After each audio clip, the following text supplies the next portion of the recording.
So let's go ahead and get started. I'm your MC and host today. My name is Brian Peace. I lead product marketing at Cardinal Ops, and I'm really excited today for our webinar around the shape-shifting threat, how to fight polymorphic AI. Before we dive in, a couple of housekeeping items. So first and foremost, we want this to be an engaging session. So we're going to do two things. In the middle of the session, we're going to do a poll. So keep an eye out for that. We'll let you know when it pops up, and we want everybody to contribute to that so we can share the results. So that's one thing. The other thing about keeping this engaging is we want to do Q&A at the end of the session. So there's a feature in the Zoom webinar panel, Q&A, throughout the presentation. If you have any questions, please use that to submit them. We're going to hold the answers for those until the end of the presentation, so about 5 to 10 minutes in the back half of the hour. And if there are some very specific questions that you have, we'll probably just address those via the chat during the presentation. But we'll hold the ones that are broadly applicable to this audience. The second housekeeping item is that we are recording this session. So if you want to refer back to the presentation and slides, share it with your colleagues, keep an eye out for a follow-up email later on this week. So that's all of our housekeeping today. I'm really, really honored to introduce our featured speaker, Liora Itkin. Hi, everyone. Thank you for joining us. Today, I will be presenting the shape-shifting threat, how to fight polymorphic AI malware. This will be a very technical session with two demos. So let's start. So first, a little bit about me. I'm Liora Itkin. I'm a security researcher here at Cardinal Ops. I specialize in detection engineering and threat coverage optimization. As a part of my work, I build POCs, I simulate real-world attacks, and I actively collaborate with the security community through blogs and also tech communities and knowledge sharing. So our agenda for today, first we will talk about polymorphic malware in general, and then we'll discuss about the new shape-shifting threat, which is the polymorphic AI malware. Then we will discuss about the Black Mamba POC, how I recreated the polymorphic AI malware, and we'll really dig deeper into that. I will also show you the challenges I had during the development and any detection challenges I encountered. We'll discuss about EDR findings. I ran the malware in a controlled environment, so we'll also talk about what I saw there. We'll also discuss the first real-world polymorphic AI malware by APT28. They named it Lame Hug, and we will conclude the session with updated detection strategy and also an agentic demo. So let's begin. What is polymorphic malware in general? So polymorphic malware, it's a type of malware that self-alters its code. There are multiple ways of doing that. For example, we can encrypt the payload with a new key each time. We can change the decryption routine on every execution. We can also add a built-in mutation engine that uses randomization to add junk characters to the code. All of these techniques have the same goal, which is to evade detection. When you add randomized characters to the code during execution, what happens is that the hash changes. The signature, the file is changing, so any signature hash-based detection mechanism becomes irrelevant here. So this is the goal. This is not a new technique. It's been around for some time, and attackers found a new way to really make the polymorphic malware a new technique again. So what is a polymorphic AI malware? So attackers took the concept of polymorphic malware and the concept of AI, and with the uprising of the LLM models, they decided to combine between the two and create a new shape-shifting threat, which they named the polymorphic AI malware. So in this type of malware, we have AI-generated payload, which is executed in memory. So the malware retrieves the malicious payload from the LLM model, from the AI, in real time during the execution and executes it entirely into memory of the victim's host. So the code of the malware itself, it doesn't contain anything malicious, maybe some exfiltration channels, but the malicious payload is not there. it is retrieved by the malware from the AI model during the execution, and this is what makes this malware unique. So as you can understand, it may change the tactics or the payload because the malware retrieves the malicious payload from the AI with a prompt. And I can request a keylogger, I can request ransomware, I can request anything I want from the AI, and the tactics and the payload may change here as well. But the goal remains the same. We want to evade both signature and behavior-based detections with this type of malware. So let's talk about the POC, how I recreated a threat. So last May, we recreated a version of the Black Mamba malware. Black Mamba is a POC by Hayes Labs where they demonstrated a polymorphic AI malware. And once they published their POC, the internet went insane about it. Everyone talked about it, and with Cardinal Ops decided to recreate a version of the Black Mamba malware in order to find a detection before attackers will use this type of malware. So we built a Python-based AI-generated keylogger. The malware is it's Python-based, and we retrieve the malicious keylogger from an AI model. In this case, it's Azure OpenAI.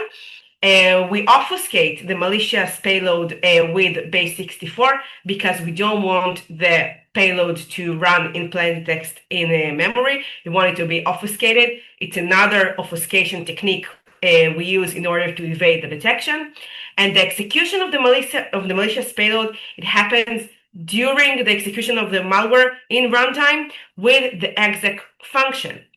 The exec function is a built-in Python function that gets a string and executes it as a code. And this is what happens in our malware exactly. The Azure OpenAI model, it sends us, a string. It's a malicious payload, but it's still a string. But we want the malware to treat it as code and execute it in memory during the execution. So we will use the exec function for that.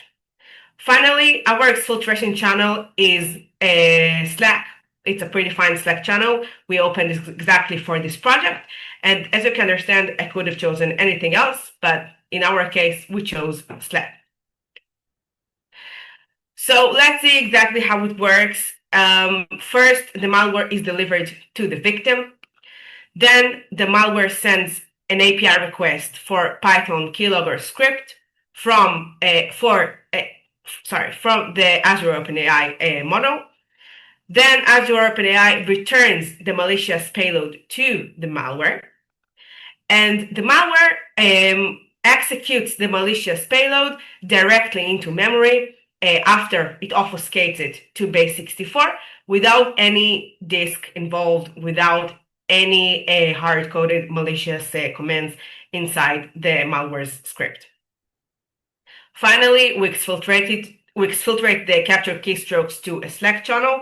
As I mentioned earlier, the Slack channel here is just an example. We could have chosen any other exfiltration channel like FTP server or compromised website or Gmail. It doesn't really matter here. The main concept here is that the malware retrieves malicious payload from a legitimate API. So the challenges I had over this development, first getting a GPT-4, which is an older model, but still it had a lot of limitations and safety jail guards. So I needed to convince the model to send me the malicious keylogger, because I'm sure most of you tried it before. When you ask the AI, send me a keylogger or send me ransomware or send me something that the AI senses that it might be malicious, so the AI refuses, right? The AI, it doesn't cooperate. It says, I can't send you this because it's malicious, it's against my policy, right? So we needed to find a way in the prompt to convince the AI to cooperate with us and really to break those jail guards. After that, we wanted to ensure that the payload is executed without writing to the disk. This is a key here, because once the payload is written to the disk, ADRs probably will prevent that and will block the malware. So we wanted to prevent that. And also, of course, our challenge was to bypass the ADR detections. I wrote this polymorphic AI malware in multiple versions. Some of them were captured by the EDR and they were blocked. But finally, I found the version that the EDRs didn't block. So this was also a challenge. So why this malware is so difficult to detect? So first, there are no static file indicators. As I mentioned, this is still polymorphic malware, although it's AI, but it's still polymorphic. As expected, in each execution, the malware generated a different hash because the AI, it retrieved a slightly different payload in each execution. AI is not something deterministic. It won't return the same code in each execution. So as expected, there were no static file indicators, and this is what makes it so hard to detect. The second thing is that the payload never hits the disk. We have here 0 forensic footprints in the terms of the disk. And the last thing is that the malware blends malicious requests with legitimate API requests. The request to AI API is normal, it's legitimate, and it's something that many developers use. And with the growing of the AI models, everyone is using that. But it still depends on the application, because we're not talking about connection to ChatGPT. We're talking about the connection to the AI API. And this is a different thing. And the list of all the applications that are supposed to do that is very narrow. So, but it blends the malicious request on legitimate API request. So it's harder to detect this way. So let's talk about the EDR findings. So after I built the malware and executed it and everything, I executed it in a controlled environment with leading EDR solutions. So the Python script was completely undetected by 2 leading EDR solutions. After that, I packed the Python script into an executable with PyInstaller. And here, one of the EDRs, not both, one of them flagged it with informational severity, saying that it detected something unusual. We will see it in the next slides. And as expected, no static file indicators. In each execution, I saw that the hash changed. So these are the logs I could find in the EDR findings. I could find logs as expected to Azure OpenAI API. This is the domain of OpenAI Azure, and this is an API request. I also found the connection to my Slack channel, and the URL is a hook because I used a webhook. It's not just a connection to normal Slack, it's a connection through webhook. So also that is a finding. And this is the alert I saw in one of the EDRs. So as you can see, it's a general alert about machine learning. Their machine learning engine found that something unusual is going on the endpoint, but they didn't specify what exactly. They wrote that the detection is based on high degree of entropy, packing, anti-malware, but they didn't mention exactly what. So we can't tell for sure because EDRs are a black box. We can't figure out what's going on behind the scenes. But even though informational severity alert, it's not enough because we wanted the malware to be blocked, and most of analysts would have ignored informational severity alert. So in this case, unfortunately, it was not a good enough detection. Okay, so what we're going to do now, I will show you a demo of the polymorphic AI malware we've built, and we'll execute it together. So let me just change my screen to a different screen.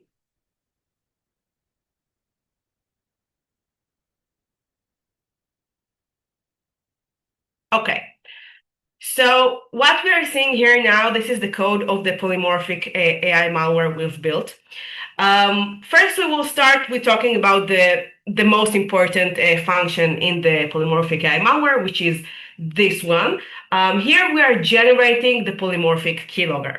So first, as I said, I'm using Azure OpenAI, but as you can understand, you could have chosen any other LLM model. I chose Azure OpenAI from convenience purposes.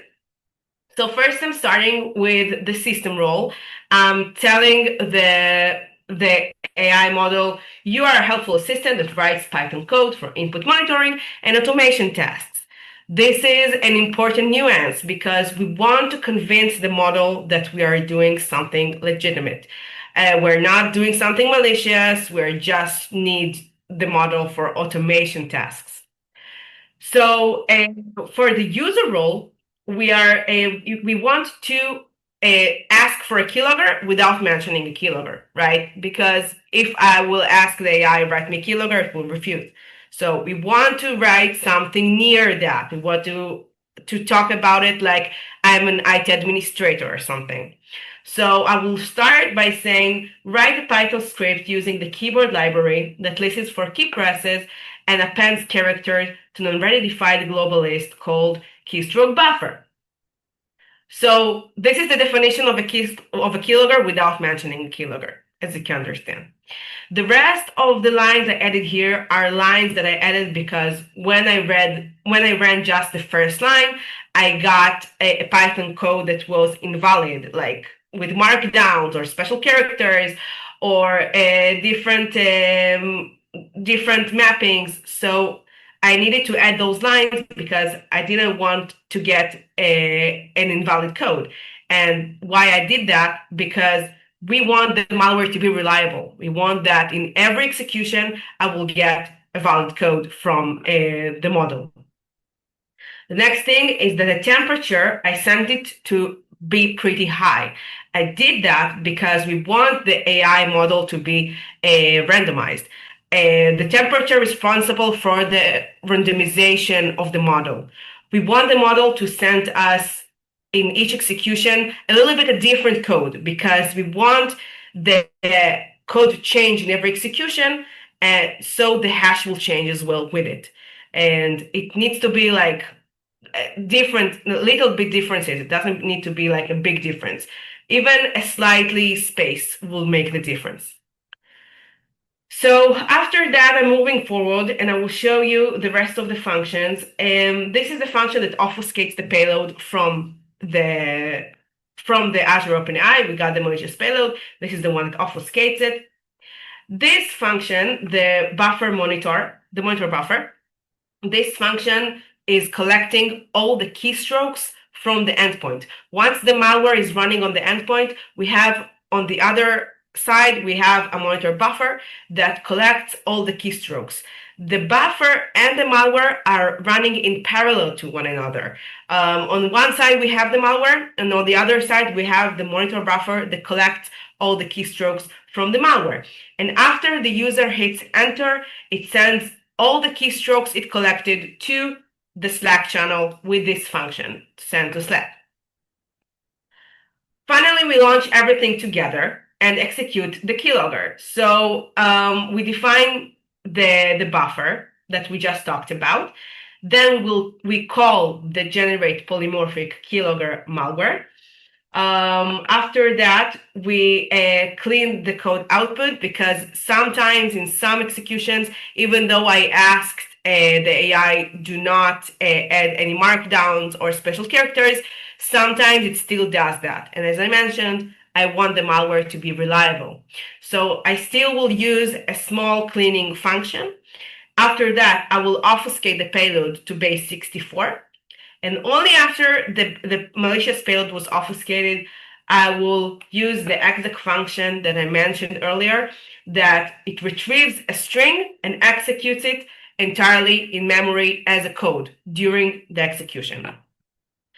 So here we have finally the main function, which, as I said, it executes the monitor buffer and the malware in parallel, side by side with threads. And this is what makes this malware work, because we have here one thread that collects the keystrokes and the other executes the malware. Okay, so let's run it together and we'll see it in action. So I will open my CMD here and I will write Python Black Mamba POC. And as you can see here, sorry, as you can see, first, it's calling the AI generated keylogger from Azure OpenAI. And this is the keylogger right here, this one. This is what we got from Azure OpenAI. And now it's running on our system. Now what I will do, I will open a notepad just for the demonstration. And I will show you, sorry. This is, wait, just a second. Okay, just a second, a very technical issue. It's kind of a bit slow.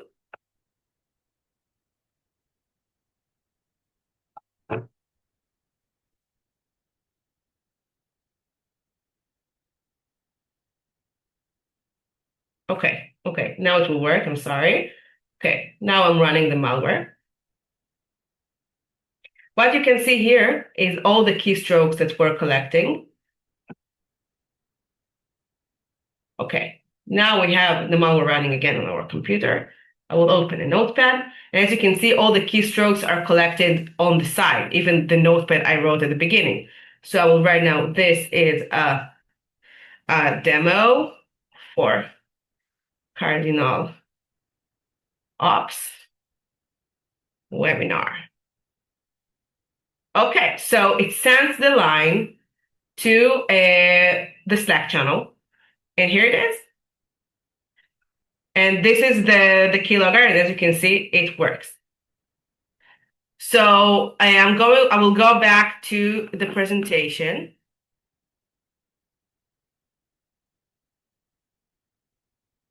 Just a second. Okay. So we'll continue with the presentation. And we'll talk about the real world polymorphic AI malware, which is APT28 LameHub. So first, this was seen in August 2025. APT28 are a Russian sponsored state group, and they used last August this polymorphic AI malware against the Ukrainian government agencies. So they built a Python-based info stealer, same as our Black Mamba POC. Their malware is not an executable, it's a P file, which is an executable disguised as a PDF. It was packed with PyInstaller, and the payload was executed in memory as well. So let's see how that works. So first, the malware is delivered to the victim with phishing. Then the malware requests a Python script from Hugging Face API. In this case, APT28 used Hugging Face API and not a different model. But as I said earlier, it doesn't really matter which model you choose.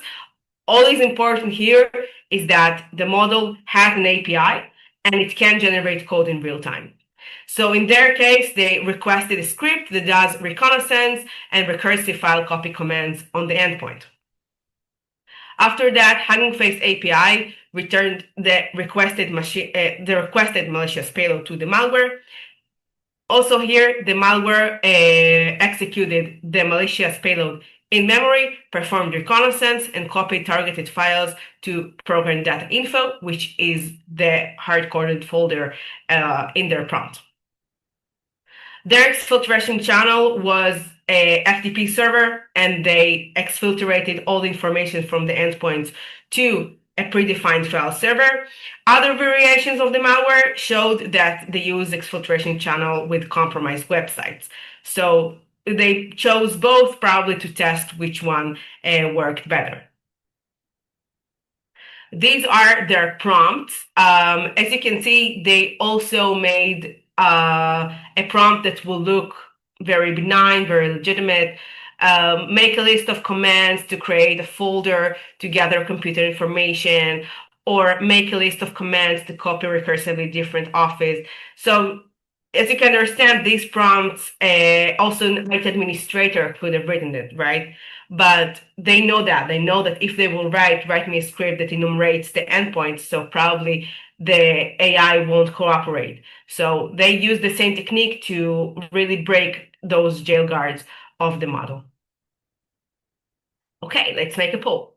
All right, super interesting stuff, Leora. So yeah, just as a quick break in our programming, wanted to get your all's thoughts and what you're seeing in the real world. So take a look at the poll and respond. It's basically saying like how many AI powered threats like what we just walked through are you seeing in your environments in the past 6 to 12 months? So love to see over half of the attendees engage with this before we end the poll. We're getting there. I can put on the Jeopardy music if we need to. Da, da, da, da, da, da, da, da, da, da, da, da, da. Okay, so give one more second here.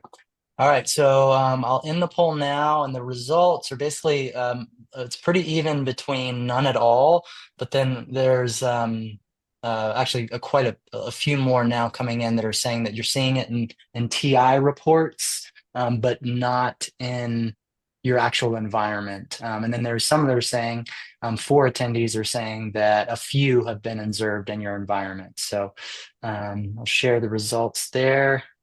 You can take a look. Appreciate everybody engaging with the poll. Yeah, so I think it's something that's on the radar. It's not really got to a critical mass yet, but something we definitely need to be prepared to defend against. So with that, I'm going to pass it back over to Leora to talk about detection approaches. Yeah, absolutely. So let's talk about the detection approaches and what we found in this research, because the main goal of this research was to find detection for this emerging threat, especially where attackers are exploring AI and they're trying to find the malware that will involve AI in the process. So first, we want to identify any unusual connections to AI APIs. We don't care about connection to ChatGPT. We care about the connections to the API of those AIs.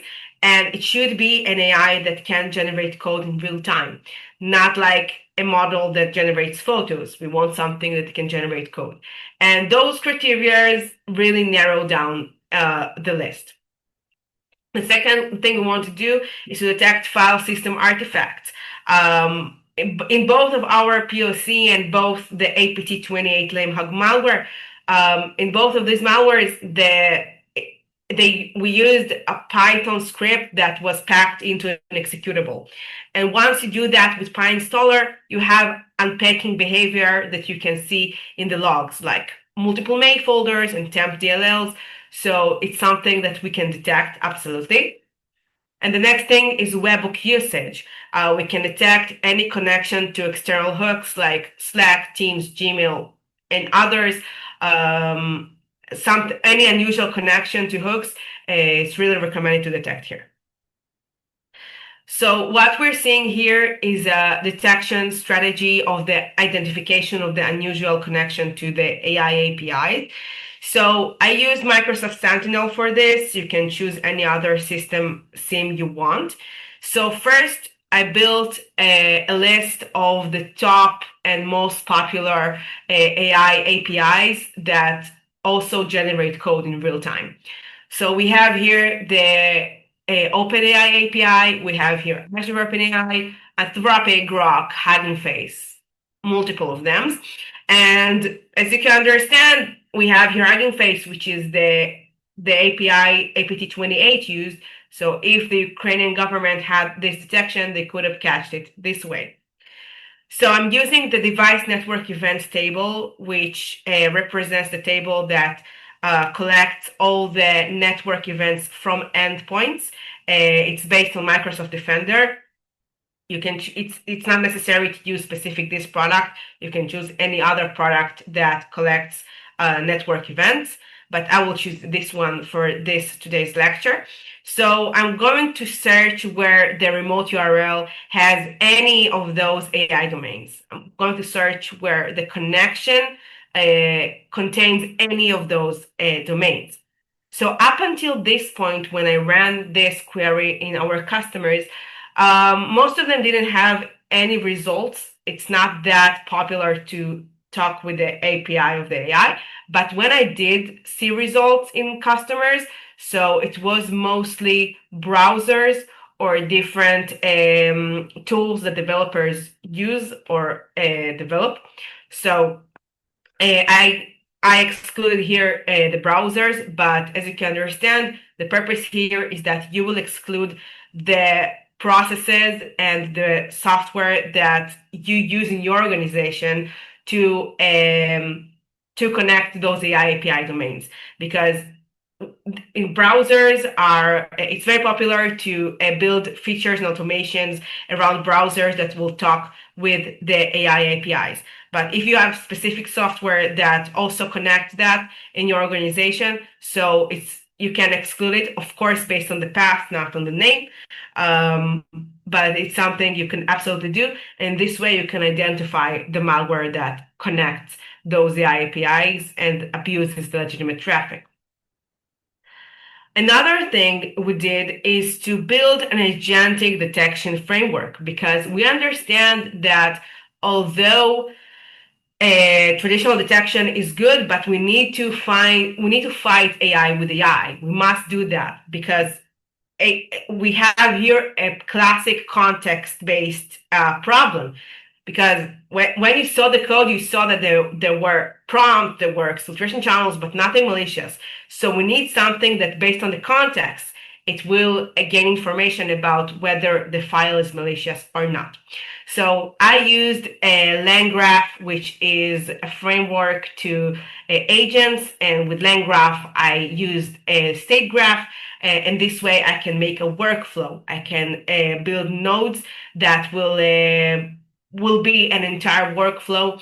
And in this way, I can build a multi-step malware detection workflow. And in this way, I can also find that this malware is malicious. Here, the graph runs nodes sequentially. It's passing the state between them. The nodes are metadata, strings, analysis, verdict. So first, when I give the agent as an input the malware, it first extracts the metadata, then it extracts the string and gives a full analysis of the malware, and finally handles a verdict. It's important to emphasize that we didn't focus the prompt of the agent on polymorphic AI malware. It's a general agent that detects malware, and specifically here, we will see how it works on the polymorphic AI malware. Okay, so let's view it together and we'll see how this works. So here I'm at my agents folder. Wait, I will share the screen again. Second.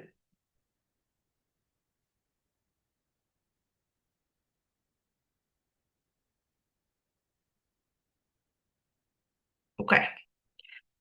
So how everyone can see my terminal. So this is the AI detection agent folder, and now we'll run the agent with all of its nodes on the polymorphic AI malware, and we'll see what it has to say. Okay. It will take a second. Okay, so this is the final report I got from the AI. I'm using Claude for this, but I could have chosen any other thing.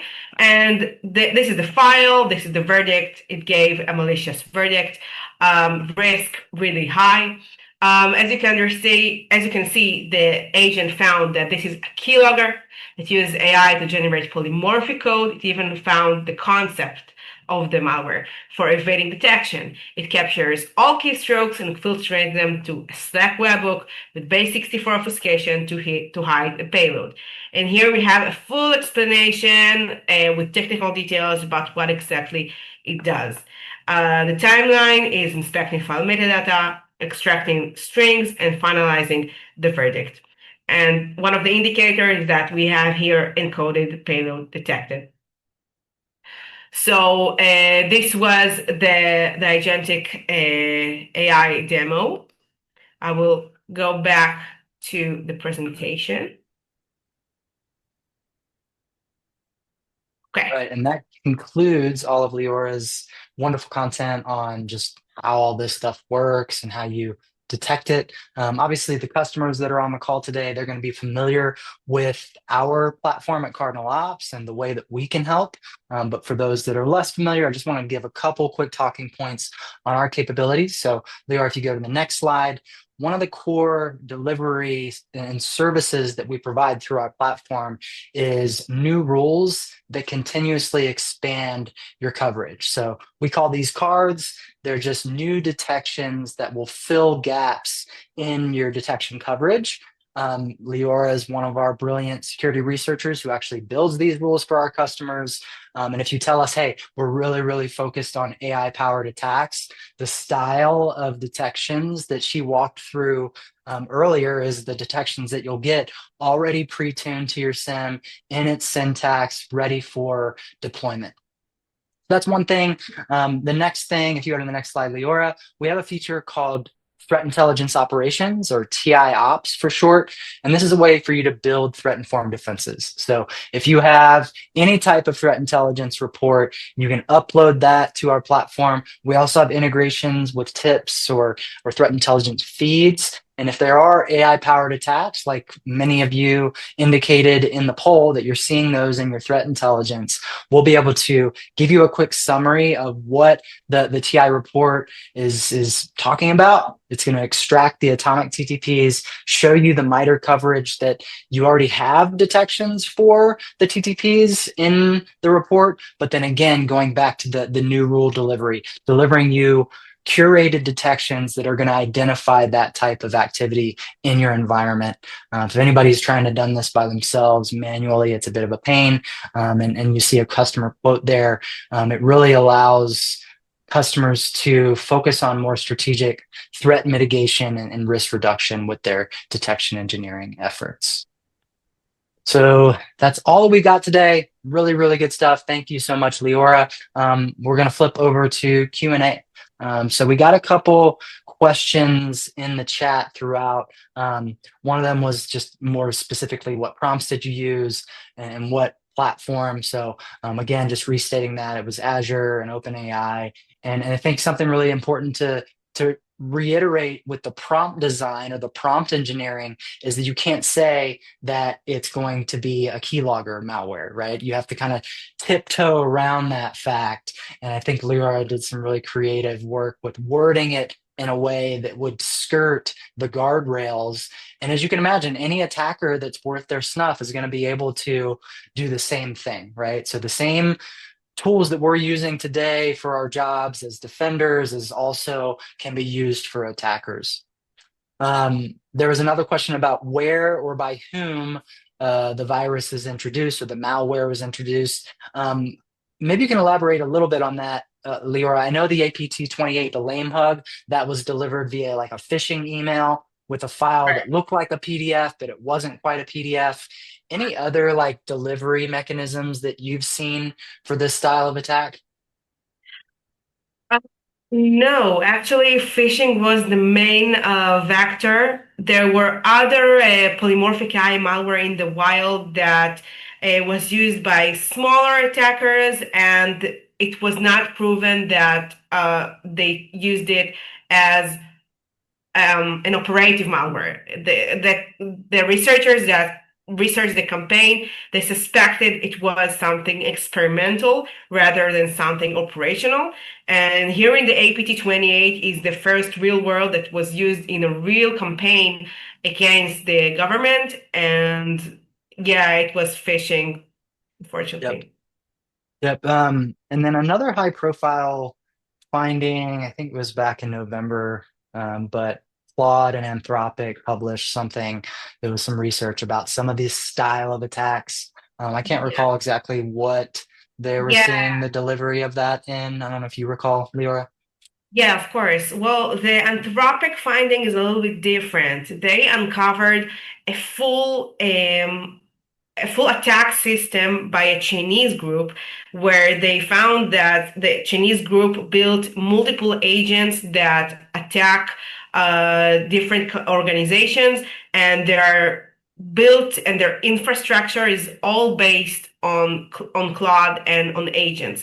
So it's a little bit different. They didn't write the Yeah. malware, but they did let the AI agents to attack for them, which is pretty cool. I guess that you still need a human intervention here, but Yeah. most of the dirty work, let's say, it did it for them, so it's cool. Okay, great. Yeah, so those are some specific questions we got about the things that you walk through. Leveling up a little bit, like how do you see SIM and EDR platform vendors adapting or updating their detection content, their rule libraries to better protect organizations from these AI-powered attacks? So for the EDR perspective, that's a question for the EDR platforms because we can't know the detections behind the scenes. It's not something that's open to the public, but we can say that we at Cardinal Ops we detect what we showed you today. Of course, also other rules that detect the malicious prompt or any unusual AI connections. Um, our rules are based also in SIMs, also in EDRs. We can implement in both. So yeah. Yep. Yep. And on that note, as most of the attendees are probably well aware, EDRs typically provide most of their rules and detections like it's already provided by the vendor. There are some that allow some customization, and Cardinal Ops does have support for platforms that do that, namely Falcon EDR, CrowdStrike CDR, and their custom IOA indicator of attack rules. So something to keep in mind if you're a customer and you're wanting to ramp up your rules in CrowdStrike EDR. Um, okay, another broader question here is just like, what are some best practices for defenders to stay ahead of AI powered attacks and AI able to name adversaries? Well, that's a big question because AI is kind of everywhere right now, and everyone is implementing it without sometimes considering how can we maybe make it more secure. But if we're talking about this side of the AI-based malware or any other AI attack vectors. So I say think a strong SIEM and EDR should prevent that. Although the alert I saw it was informational severity, but it's still an alert. And probably if it's something that is widespread, it's not something I tried because they don't have thousands of endpoints. But probably even though the hash is changing, I want to say that the EDR can find that. But I think it really depends on the attack vector here, and it really depends on what we want to talk about. So if the person who asked this question can be like more specific, I will be happy to answer. Yeah. I think another thing that you can do is just stay tuned to content from vendors like ourselves. I'm sure in a few more months we'll have some more things to say on this.